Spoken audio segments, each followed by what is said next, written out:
Hey guys, so the other day, I asked you guys to post some questions for this video, and you guys posted a lot more than I expected.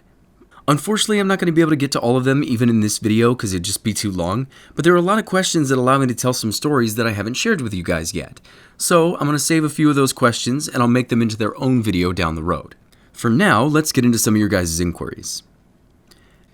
Do you think that living by the idea that as long as my inclusion in someone's life has made it better, then that's all I need, is a good idea? So as far as I see it, we're nothing more than a sack of perspective, and for some, having the perspective that feels the most harmonious to them is all they ever need. If you find a perspective that makes your days nice, you walk outside and say, "Oh my God, what a beautiful day," then I don't see how anyone could think you're doing wrong by yourself. As for me, that way of thinking seems pretty pure-hearted to me. What was the final thing that solidified your decision to go to Vietnam? So as most of you know, I started getting very intrigued by philosophy, mostly regarding consciousness. I began altering mine to better understand my unaltered state, and in doing this, I inadvertently expanded. This is the part that kind of pisses people off. I don't need a drug to make me smarter, and I do not implore others take psychedelics because one person had a good experience. However, there are no laws in Vietnam around psychs, and I wanted to go somewhere and make a documentary. The idea was to take volunteers, have them sign a waiver regarding mental health history and other prerequisites, put them under the substance of their choice, and then I'd trip sit them and have them relay their experience to me. I would then contact them a while later and check up on their life, their state of mind, mood, and other such aspects, and form it into a 15-minute documentary episode. The idea was to promote a better understanding of these substances and perhaps get more people involved in what consciousness is so we can start really researching this stuff. The only issue is, yeah, there are technically no laws in Vietnam regarding those things, but it turned out that if you were ever caught, you'd still suffer some pretty awful punishment, so I just decided to have a nice time out there, and I'll figure out my next step later. Hi Barry, I've been watching your channel for a while and I wanted to ask some things. You said before that you had trouble keeping interest in hobbies for very long. What is that? Could you possibly go more into this, and what you try to do to prevent this? Yeah, I don't know why I'm like that. I'd have friends back in high school that would teach me so much, and then I'd outgrow them and move forward. I felt like I was using people as stepping stones, but it wasn't malicious. I wasn't trying to absorb and move on, I just did this with everything. Hobbies, people, jobs, places, and it makes me wonder why some people can't sit still while others are content to work the same job forever and do the same thing every day. The thing is, living this way throws me into adventure after adventure. I meet people so often, I have so many stories. As for trying to prevent it, I don't see myself doing that. I tried that before and it just made me unhappy. I felt stuck. Imagine this life as a Sims video game. It's kind of like someone chose my attributes. This guy is going to be open-minded and curious to tedium. He'll be loud and share his opinions whether people want them or not, and he'll get bored of things very quickly. And now I kind of just got to live like that. Don't get me wrong, I do think I could force myself into a 9-to-5 computer desk job, but life's about what makes you happy, and for whatever reason, some part of me needs to explore and let every possible and impossible idea in to play with it until I figure it out or get bored and move on to the next one. Yeah, welcome to my brain, guys. I really hope you like me. What makes you happy? I have a hard time in life finding things I enjoy, and I'd like some help. See, that's the secret that I can't tell you because it's mine. Not that I'm trying to be selfish here, but what makes me happy is not going to be what makes you happy. I like building things, computers, these little metal models. I like meeting strangers in serendipitous ways, which instantly turns them into friends. Like I'll be walking down the street and someone's on a bench, and for whatever reason we make just enough eye contact to say hello, and then a conversation about what life is all about and how we settle the mundane struggles in our life ensues. They offer me a piece of perspective that clears up some muddy aspects in my mind that I never thought over before, and as I chew on their words, I now understand myself better. I don't need this every day. All I have to know is the more I put myself out there and the more I fill my mind, the more this will happen. Happiness for you is going to be different, but what I suggest is to make something. Delayed gratification is a lifesaver. Make a YouTube video, review your favorite movie and spend weeks on it. Don't upload it to get views, upload it because it was fun to make and you had a good time. When it comes to happiness, you have to be selfish, but you can't be greedy.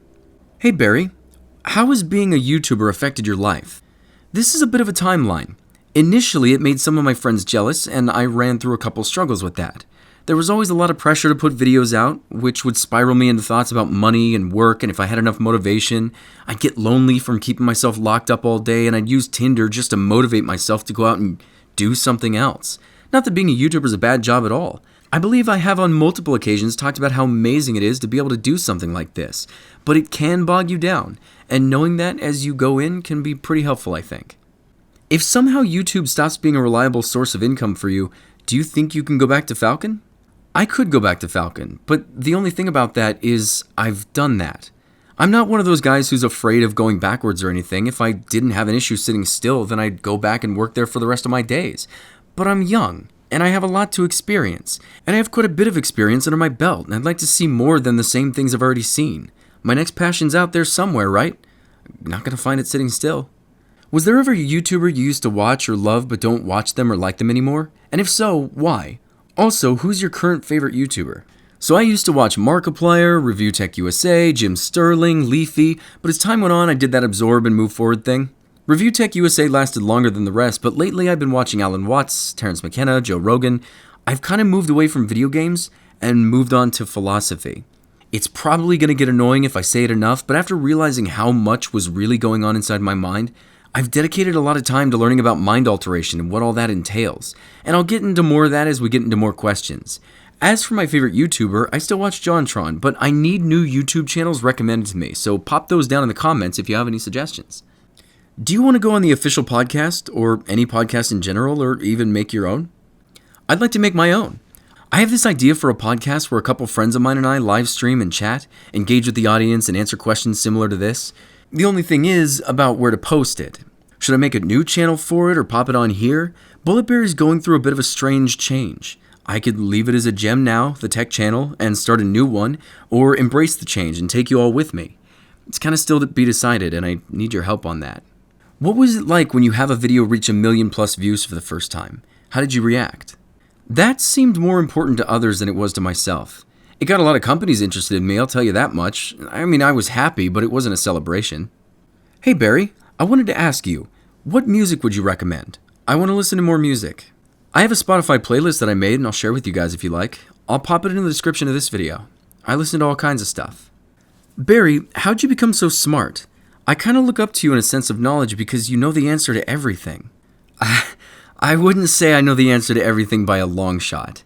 However, I do have some thoughts on this question. I think intelligence is a difficult thing to gauge.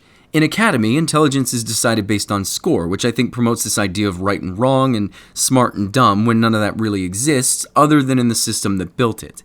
If you want to be smart in society's eye, then you have to play by society's rules. But when it comes to intellect, I have a different system which contains 6 points.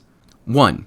Is the person objectively curious? In other words, do they seek information because they want true-to-life stats and numbers, or are they just looking to be correct? 2. Openness to receiving information.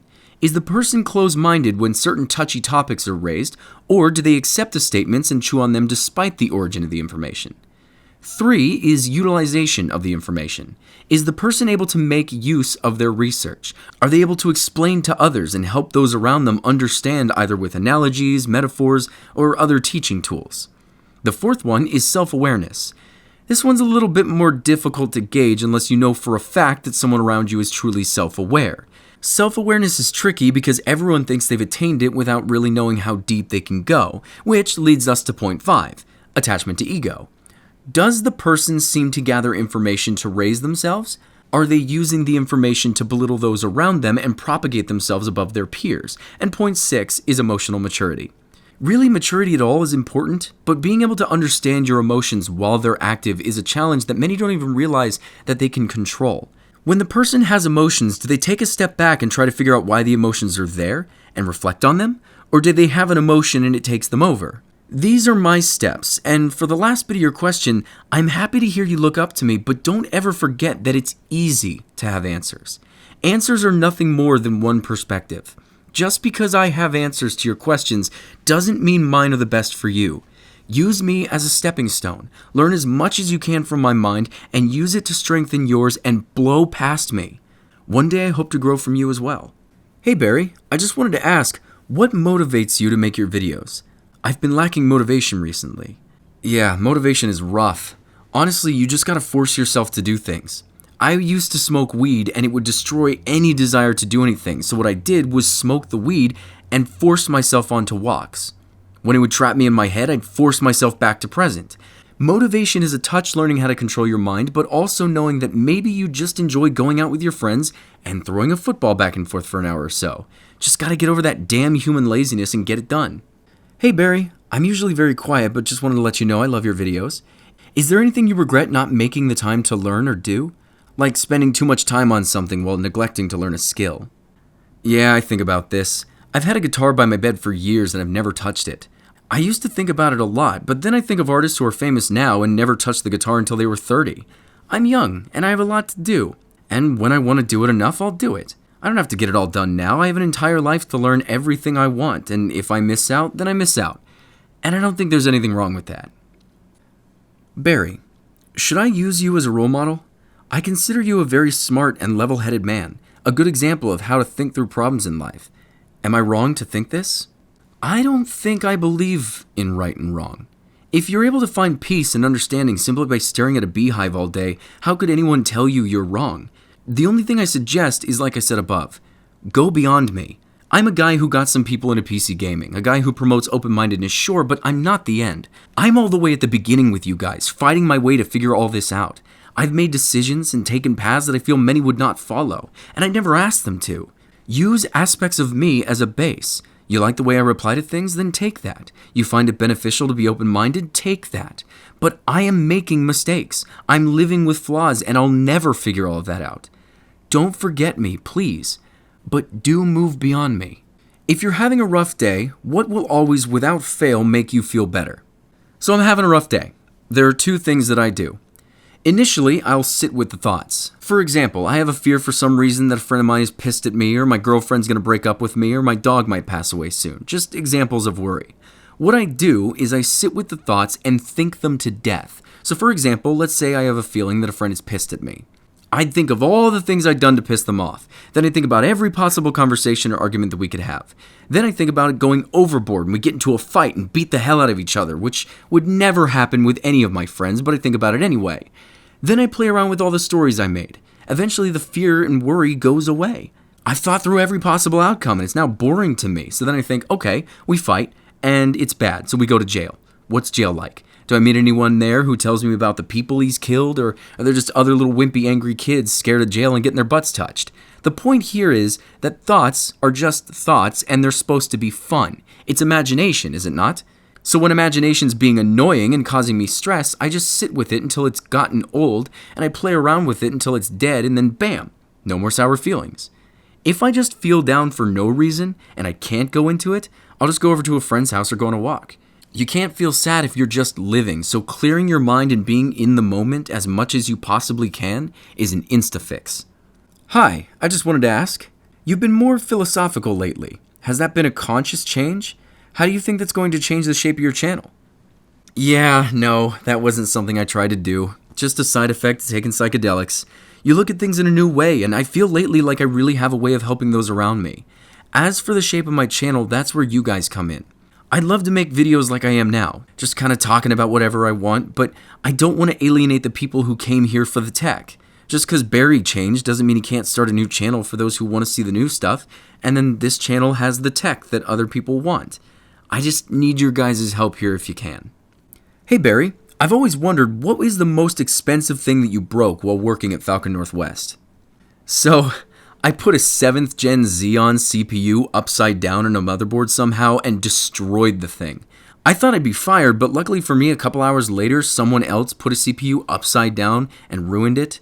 It was just an i7 that time, but I think having two different people in the same day, in the same blunder, kind of lessened the blow for me. What have you been up to recently? I just stopped watching for whatever reason about a year ago, and you seem pretty different now. I guess the short answer is finding myself. I try to be careful with my words lately, being as I've done things that don't end up making people very happy to hear about. Taking psychedelics, traveling to other countries, that one's fine. Trying to figure out what all of this is, and in doing so, realizing that others who ask the same questions aren't as curious for the answers. It makes me feel a bit lonely sometimes. Like I may be projecting myself forward and now I'm the only one there. Looking back feels judgmental, but now that I'm here, I don't want to step back down. I guess some would call it an existential crisis, but to me it's no crisis at all. It's some of the most magical experiences of my life lately, and even if I were the only person in the world moving this way, I'd feel happy about that. It means I could write a book or share a tale that nobody has encountered before. But then again, that's probably just my ego talking. Barry, after 42 episodes of Console Peasant Quotes, do you really believe you've changed the way some people think about each side? So, initially with that series, I think my goal was to change people's minds. But as time went on, all I wanted to do was give people the information. Nobody needs to have their minds changed. All I wanted was for people to understand why some prefer consoles and others prefer PC. Being a PC gamer, I have my stance, and that stance is important. I believe the same message could have been told despite the platform, and for what the series is worth, at least it can do that. Did we really need 42 episodes? Probably not. What are your views on having kids and kids on the internet? This is a good question. I think there are 7.3 billion people on this planet, and it's not my responsibility nor obligation to populate. However, I think as you age, you forget what it's like to be a child. You forget what the world was like for you and how it felt to learn brand new things the way you used to.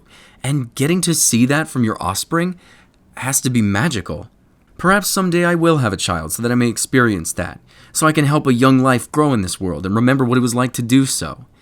As for kids on the internet, it's still so new it's hard to say. I like to think that I'd make sure my child doesn't have access to the internet for the first few years. It should be used as a tool, but then again, here I am a kid myself. I may be ready for a child someday, but for now, I just gotta be a kid. Hey Barry, I was wondering what gives you purpose, a reason to get out of the bed in the morning and be productive. I think the irony with this is the fact that I'm here means that there is a purpose. It was Terence McKenna who said, God made man to enslave himself to time. If it's important to know that you have a purpose, then throw yourself into something, a job, school, friends. What do you do that promotes change? And don't be worried about, well, anyone could have done this. I'm not really all that useful. The point is you're keeping yourself busy, mind is active, and you've contributed to something. That can be more than enough. How do you feel about your channel? In specific, its growth and how it's slowed. Does this concern you, or are you okay with it? It's kind of funny. I worried about this for pretty much as long as I had the channel. Once I realized that I move on from stuff, I was more than okay with it. Yeah, I won't make enough to support myself anymore, but it gives me the chance to do something completely different now, or start a new channel. I worried far too much about money, and the fact is, I can make money. I'm good at saving it. Worrying about things evolving is how you get yourself stuck in one place for the rest of your life, and for whatever reason, I'm not alright with that. What do you think the best way to learn technicalities of building a good parts list for a PC and how to learn what to look for? I would say building PC part picker lists and sharing them with Reddit or Discord. Have them help you improve, and do this until you build PCs without issue online. It'll take time and research, but when you finally have this list that's for you, it's unlike any other feeling.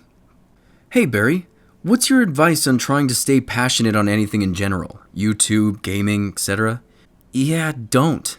For me, passion's a myth, at least the way it's presented. I was passionate about airsoft and parkour and computers. They were my passion, and then I moved on. If you're the kind of person who does the same, then the struggle isn't retaining passions, it's trying to figure out what you're interested in now. My advice is to not force yourself into something because you loved it. If it's gotten stale, you gotta let it get stale and move along.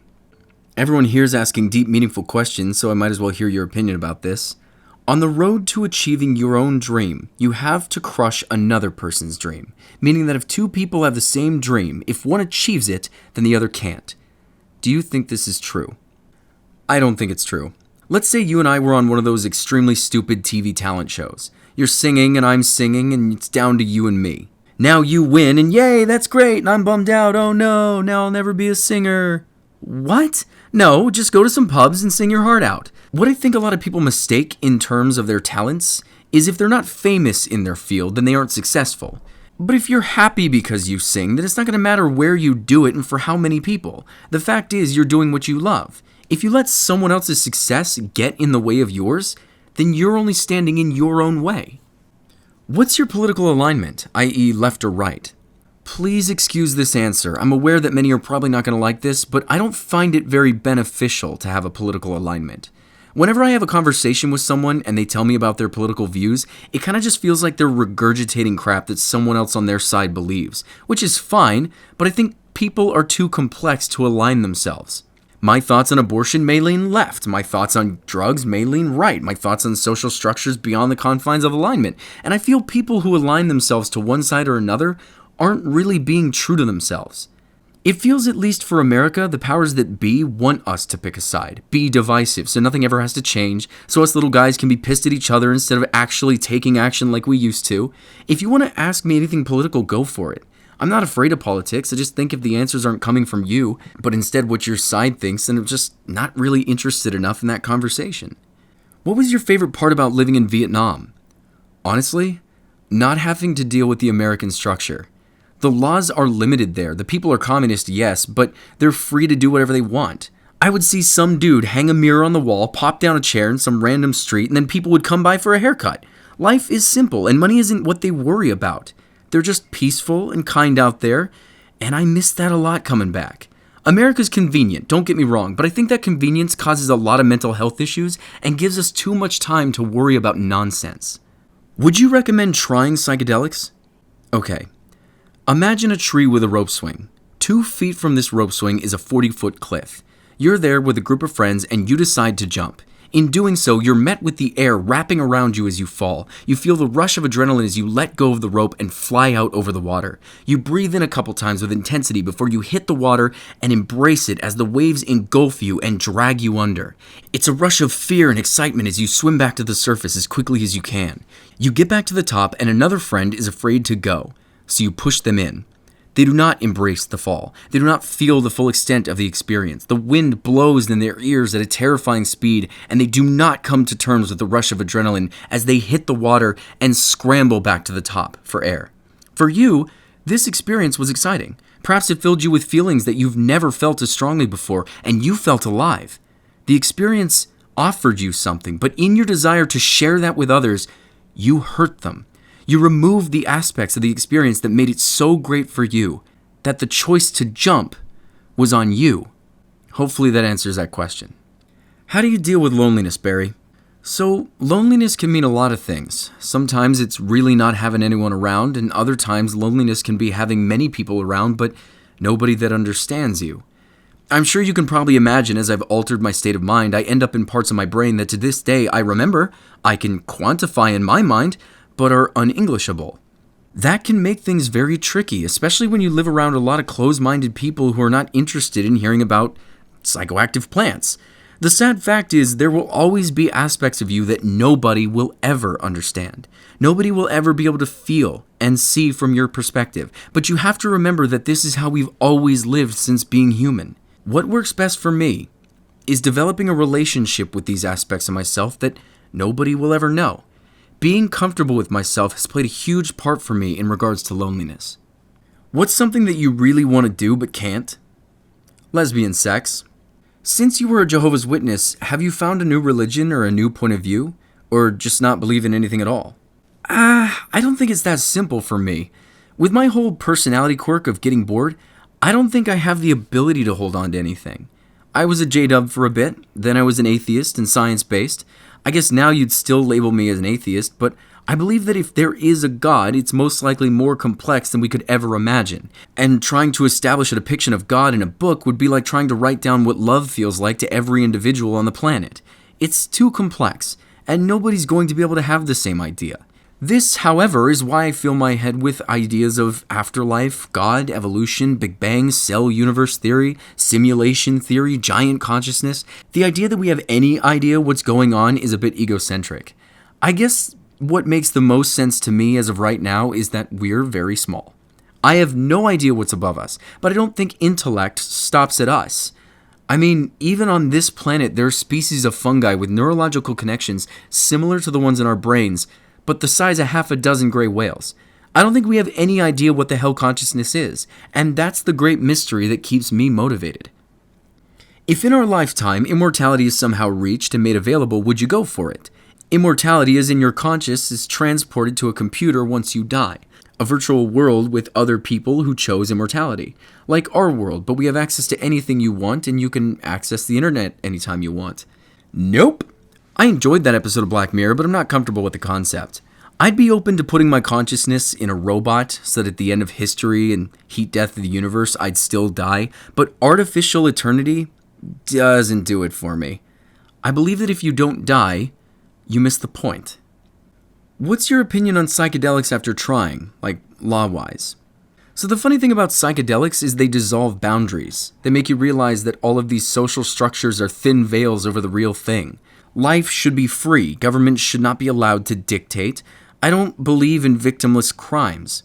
It all just becomes unimportant as you realize that your mind and your consciousness belongs to you, and nobody gets to tell you what to do with it. I don't let the law burden me.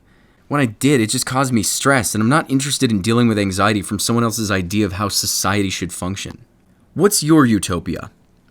A world where government is lightly used and everything is community-based. If I'm walking down the road and I see someone's working on painting a fence, I can take the time, I'll help them finish it, and I'll move along with my day. If I need food, I'll go to the store and take what I need. Not hoard, but only what I require. Greed and money makes no sense. Some of us grow food because it makes us happy to do so. And we're contributing and we know that. Some of us work on cars because it's what interests us. Some of us are scientists, others artists, and we just share our gifts freely with one another. Yeah, it sounds like communism a bit, but this system says screw the fake structures, screw the laws, screw the money. If someone goes out there to hurt others, then we do something about that. And I know it sounds too perfect, but it works in my head, and I feel like it would be easy enough. We just have to be a little less lazy and a little less dependent on our governments. I think that's where I'd like to live. I really had a good time making this video. If you guys ever have any questions like this, please feel free to put them in the comments section, and perhaps I'll run a question at the end of my videos as they come out. Thank you guys so much. I hope you enjoyed this video, and I'll see you in the next one.